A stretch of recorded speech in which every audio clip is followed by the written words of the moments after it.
Penasaran, dia bercerita bahwa di Jateng, nggak jauh dari Solo ada tempat berziarah yang bisa bebas melakukan dengan orang lain. Yang lebih bikin penasaran, banyak cewek, maksudnya ibu-ibu yang datang berziarah ke sana mencari pasangan laki-laki untuk melengkapkan niat ziarah mereka. Temanku ini sudah beberapa kali ke sana. Katanya, dia tidak mementingkan ziarahnya, tetapi lebih ke berburu ibu-ibu yang mencari pasangan. Informasi dari temanku ini ku cermati secara lebih rinci. Rasanya penasaran juga, ingin mencoba.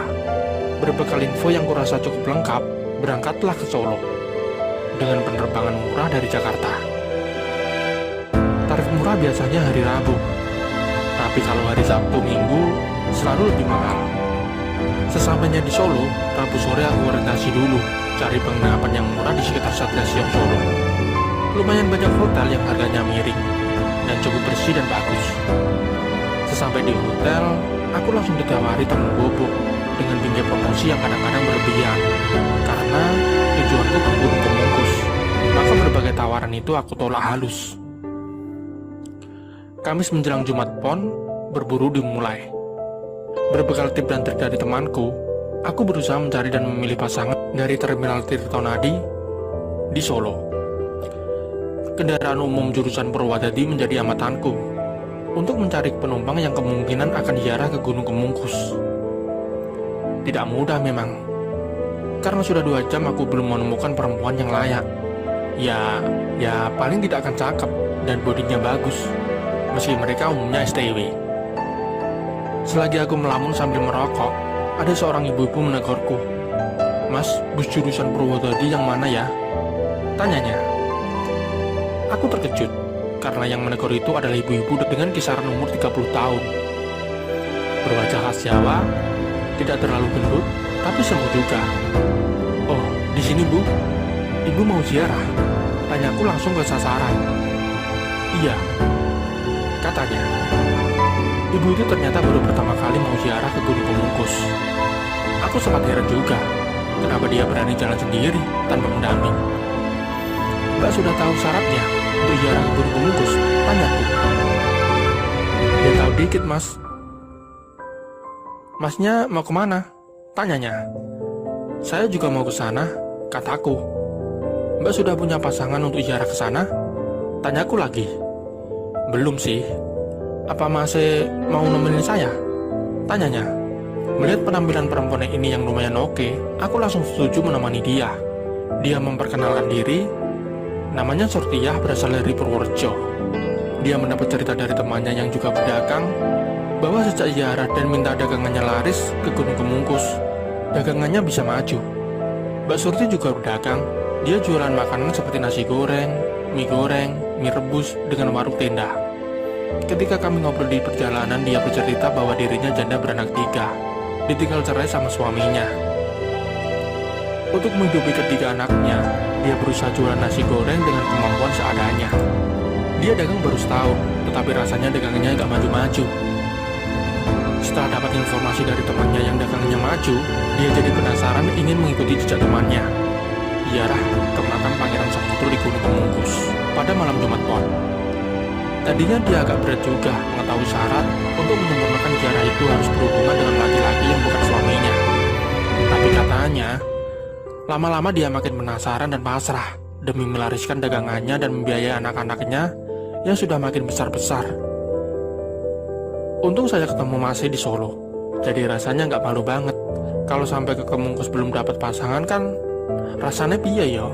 Katanya dalam bahasa yang dicampur-campur Indonesia dan Jawa. Saya pun berterus terang bahwa baru kali ini ke Gunung Kemungkus.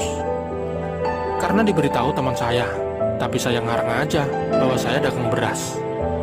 Untung dia nggak tanya macam-macam soal dagang beras. Kalau dia sempat tanya, wah, aku bisa gelagapan juga. Di mobil angkutan aku berkali-kali melirik Mbak Surti. Umurnya kira-kira 3 tahun di bawah aku. Yang terlihat istimewa dari pinggangnya yang ramping, modelnya yang begini, amat jarang saya temukan. Kami sampai di pemberhentian bareng. Bang sopir meneriakan, "Kemungkus." Ternyata banyak juga yang penumpang yang turun di situ.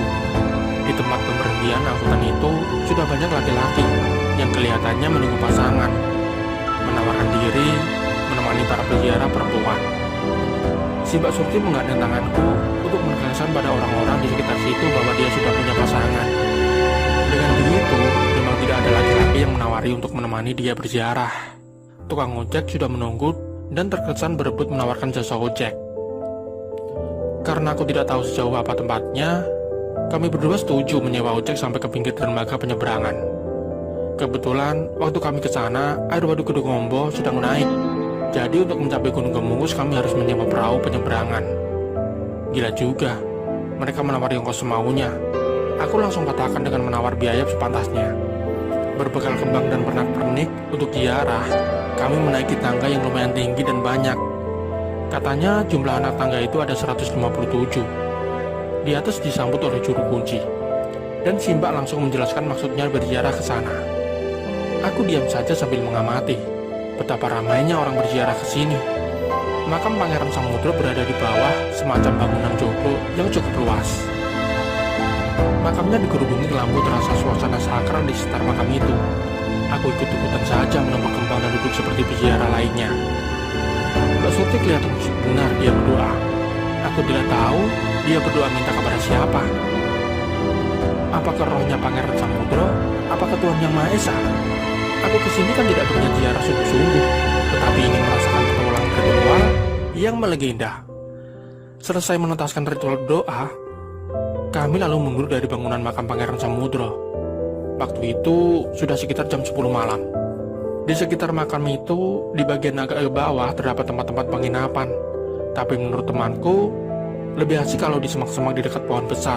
Aku menyarankan kepada Mbak Surti untuk kami beristirahat sambil menyewa tikar di bawah pohon besar semak-semak itu. Suasananya agak remang-remang karena hanya mengandalkan sinar bulan purnama. Kami mencari tempat yang agak lega. Dalam pencarian itu kami melewatkan pasangan yang lagi asik, dan mereka tampaknya tidak peduli ada orang yang melintas dekat mereka. Banyak sekali pasangan yang sedang melakukan ritual. Kami mendapat tempat yang agak lega, meskipun lega, tetapi tidak sampai 3 meter. Ada pasangan lain yang sedang di situ. Karena suasananya cuek, kami pun berlaku begitu. Kami mulainya tidur berdampingan. Aku ribut juga mau memulainya gimana ya. Belum juga aku menemukan jalan. Aku terus ngobrol sambil berisik. Jam sudah menunjukkan hampir 12 malam.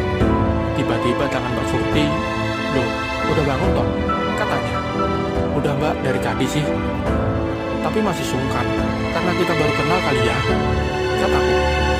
"Udah, gak usah sungkan, Nino kemarin kan tujuannya seperti itu," katanya sambil dengan bedanya dia memulainya.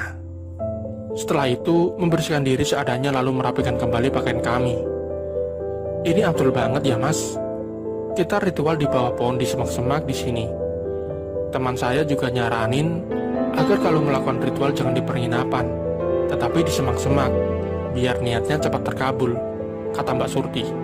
Setelah selesai melakukan ritual yang aneh itu, kami beranjak menuju Sendangan Trowulan. Di sana sekedar basuh muka dan kaki. Ada kepercayaan air sendang itu membuat orang awet muda dan cantik. Jam sudah menunjukkan 2 dini hari. Kami memutuskan untuk kembali ke Solo ke penginapanku. Angkutan masih ramai.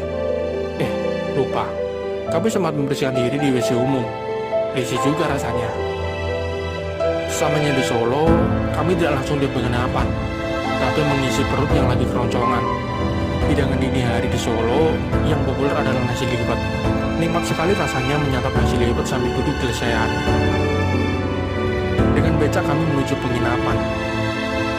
"Enak juga mas kamarnya, bersih lagi," katanya.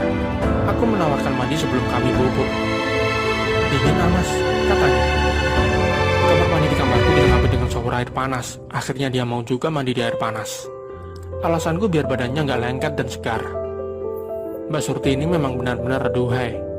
Rugi amat suaminya meninggalkan istri sebagus ini. Mukanya juga nggak terlalu jelek, malah menurutku untuk ukuran di sini sudah bisa mencapai skor 7 lah.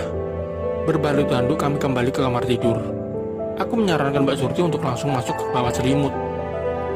AC kamarku terasa dingin, apalagi sehabis mandi segini rasanya tidak tahan. Aku juga langsung masuk ke dalam selimut yang sama dengan Mbak Surti. Tempat tidur di kamarku cukup leluasa untuk ditempati berdua. Aku langsung meluk Mbak Surti yang kedinginan. kejadian pun terulang kembali antara aku dan Mbak Surti. Setelah itu kami tertidur pulas. Kami terbangun sudah sekitar jam 11 siang. Perut rasanya keroncongan. Setelah kami melakukannya lagi, kami mandi dan berpakaian lengkap. Hari ini aku berencana mengantar Mbak Surti ke Purworejo.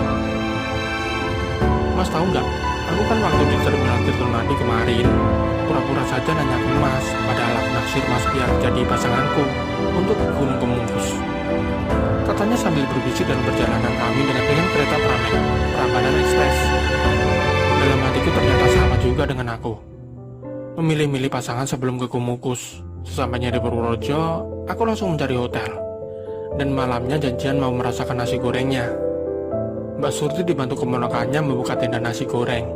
Aku mencicipi nasi goreng olahannya, juga mie rebus. Ternyata bumbunya terasa masih kurang mantap, malah terkesan terlalu banyak MSG.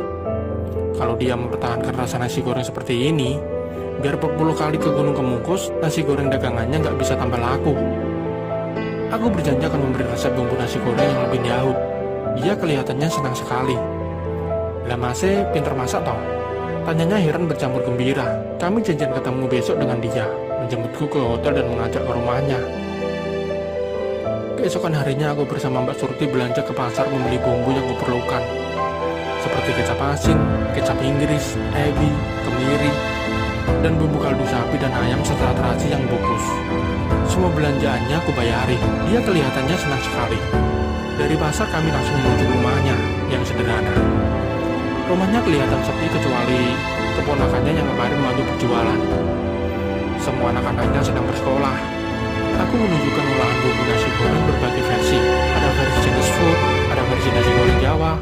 Sekaligus dengan isinya ada udang, ayam, hati empal ayam, dan bakso. Dengan gaya koki profesional, aku mendemonstrasikan penggunaan bumbu dan masak nasi goreng dengan berbagai versi. Wah, nasi goreng masih enak tenan Ji, katanya. Aku juga mengajari cara memasak mie goreng, mie rebus dengan bumbu sederhana, tetapi serasa sedap. Aku minta dia mengikuti resepku untuk dicoba di warungnya. Aku sekaligus mengajari pula cara membuat kue teo goreng ala Medan dan kue teo siram. Wah, di sini lengkap banget ya Mas. Iki dijual berapa Mas? Tanyanya. Untuk pertama, nasi goreng lengkap dan kue teo gorengnya dijual dengan harga 10.000 dulu. Nanti kalau sudah banyak pelanggan, baru dinaikkan. Dengan harga 10.000 sudah cukup bisa dapat untung kok. Dia sepakat mengikuti arahanku, dan nanti malam menu baru ini akan dicoba dijajakan. Itu saja tidak cukup aku membantu membuatkan menu, dengan menyewa komputer di warnet, lalu difotokopi, dan tendanya diubah dengan tampilan print digital banner dengan desain yang lebih menarik. Malam itu pengunjung warungnya lebih ramai dari biasanya, sampai mereka harus rela menunggu agak lama menunggu pesanan. Menu baru yang kurancang itu lumayan berhasil malam itu. Aku terus menunggu di warung Mbak Surti sampai dagangnya habis jam 12 malam. Wah, lumayan Ji Mas, duitnya akeh, kata Mbak Surti. Memang tampilan warung Mbak Surti agak mencolok dibandingkan warung-warung di dekatnya. Bener yang mencolok, memikat orang untuk mampir. Apalagi menu yang ditawarkan belum ada saingan di kota itu. Mbak Surti sebenarnya punya sense yang bagus soal memasak, sehingga aku tidak perlu terlalu susah mengajari bumbu-bumbunya. Mbak, kuncinya di telur. Jangan dimasukkan di awal, tetapi di pertengahan kita menggoreng. Biar tidak amis, taburi merica. Dengan telur itu, makanya jadi tidak terlalu berminyak, sehingga orang tidak cepat muak, kataku memperingatkannya. Mbak, ziarah ke Gunung Kemungkus itu harus 7 kali loh, dengan jeda setiap 35 hari dan harus dengan pasangan yang sama loh, kataku menggoda. Wah, 10 kali pun gak apa-apa Mas, asal sama Masnya, katanya genit. Sebulan kemudian, dia mengabariku bahwa warung tendanya sekarang sudah memiliki 3 meja, dan ramai terus. Padahal, waktu itu cuma ada 1 meja. Dia sudah punya 2 asisten untuk masak, dan 2 lagi untuk melayani. Aku tidak tahu apakah Mbak Surti meyakini kemajuan dagangannya karena ziarah ke Kemungkus, atau karena menu baru yang kuajarkan padanya. Hampir setiap bulan, aku ke Solo, dan kami ke Kemungkus melaksanakan ritual di alam bebas. Setahun kemudian, dia sudah makin berkembang dengan memperbesar tendanya menjadi 8 meja. Omsetnya sudah bisa mencapai 2 jutaan, dan kalau malam minggu bulan muda, bisa mencapai 5 jutaan. Jika dulu aku yang membiayai hotel dan segala macamnya, sekarang Mbak Surti menyukai aku membiayai itu. Dia semua yang bayarnya. Aku menyukai Mbak Surti karena orangnya enak banget. Sebaliknya dia menyukaiku karena jasa resepku dia bisa maju. Kabar terakhir dia sudah buka cabang di kota yang sama. Bravo Mbak,